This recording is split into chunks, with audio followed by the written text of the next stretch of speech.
चैत्र मास के शुक्ल पक्ष की चतुर्थी तिथि से आरंभ हुआ आस्था और सूर्य उपासना का महापर्व चैती छठ अब श्रद्धा और भक्ति के साथ समाप्त भी हो चुका है। 4 दिनों तक चलने वाला यह पावन पर्व छठ व्रतियों के लिए अत्यंत महत्वपूर्ण होता है, जिसमें वे कठोर नियमों का पालन करते हुए संतान सुख, परिवार की समृद्धि और सुख शांति की कामना करते हैं।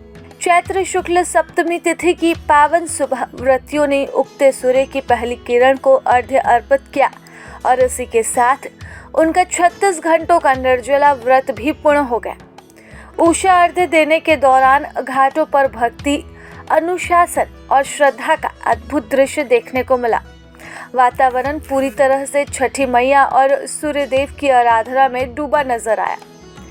छठ पर्व भगवान सूर्य और छठी माता की उपासना का महापर्व है, जिसे वर्ष में 2 बार मनाया जाता है।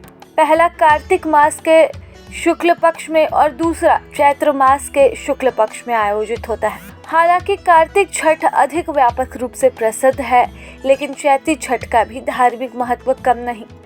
इस पर्व में शुद्धता और नियमों का विशेष ध्यान रखा जाता है। व्रती पूरे विधि विधान और पवित्रता के साथ पूजा अर्चना करते हैं।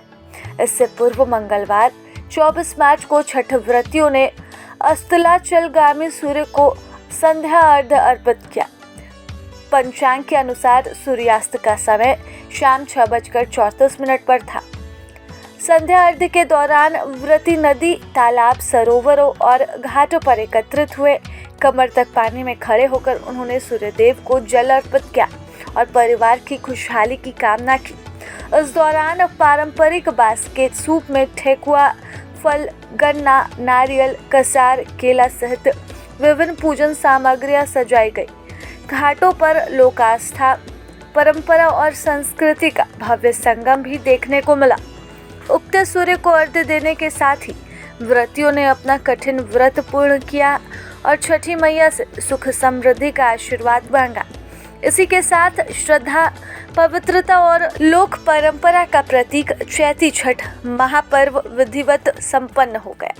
प्रभातखबर.com, विश्वास वही, रफ्तार नहीं।